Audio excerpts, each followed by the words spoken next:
좀 보기 쉽게 설명을 드릴게요. 예. 자, 사고가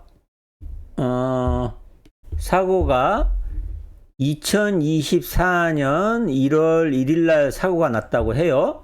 그런데 이분이 65세가 되는 날이, 그리고 이제 2024년 12월 31일 날 산재가 종결이 됐다고 해요.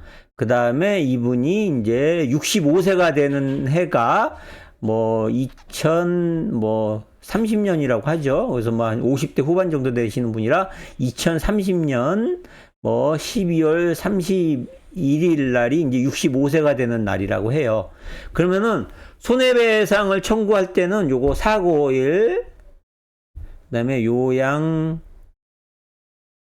종결일, 여기가 이제 65세가 되는 날, 이렇게 있을 때, 그 사고일인 1월 1일부터 12월 31일까지는 휴업급여라는 걸 받게 돼요. 휴업급여. 요거는 이제 급여의 70%를 휴업급여로 받아요. 그렇게 되고, 그렇게 되면은, 근데 휴업급여를 내가 뭐 대강 2024년 1월 1일부터 65세가 되는 데까지의 일시손, 이분이 뭐, 노동능력 상실률이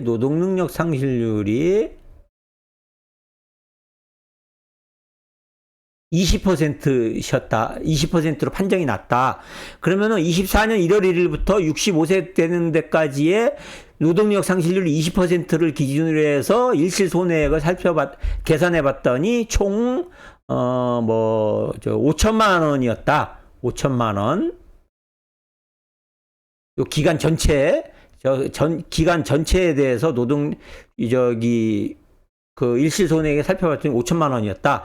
그런데 사고일인 1월 1일부터 12월 31일까지의 그 노동력 상실률의 20%에 따른 일시손해액을 살펴봤더니 총 5천만 원 중에 이게 1천만 원이었다. 예, 1천만 원. 그래서 나머지 기간은 4천만 원이죠. 4천만 원이었다. 그런데 휴업급여는 근로복지공단에서 휴업급여를 요 기간 1월 1일부터 12월 30일까지 휴업급여 70%를 해갖고 3천만 원을 받았다. 3천만 원을 받았다. 이렇게 됐을 때 그러면은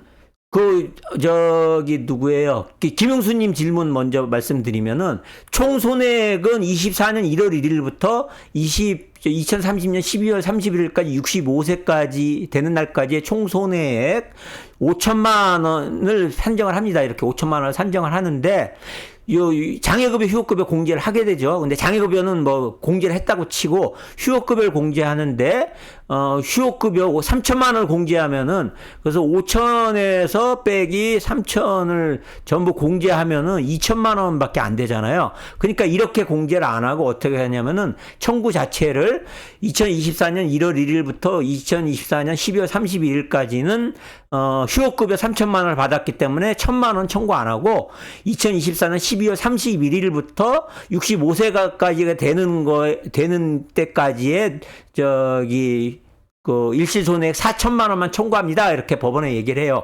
그러면은 그 3천만 원 안 깎고 1천만 원 안 받는 대신 1천만 원 안 받는 대신 3천만 원 휴업급여 안 깎고 이제 4천만 원을 이제 총손해배상액으로 청구를 받을 수가 있게 되는 거죠. 그래서 요 기간 동안, 그래서 유리한 건 어떻게 해요? 그래서 휴업급여는 이렇게 길게 요 기간 동안 받는 기간 동안에 휴업급여의 경우에는 전체 5천만 원에서 3천만 원을 공제하는 게 아니고 요 기간, 휴업급여 받은 기간, 요 기간에 대한 기간에서만 공제하고, 그 기간에 대한 공제하려니까는 내가 일시손해액 1천만 원보다 더 많다. 그러면은 아예 청구를 안 해버리는 거죠. 그 법원에 청구할 때 상대방한테 청구를 안 해버리는 거죠.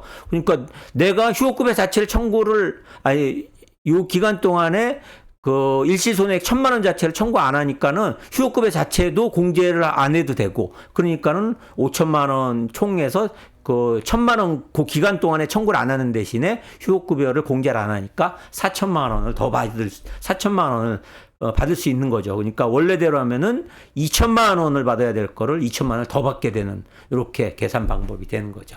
무슨 말씀인지 이해되셨죠? 예.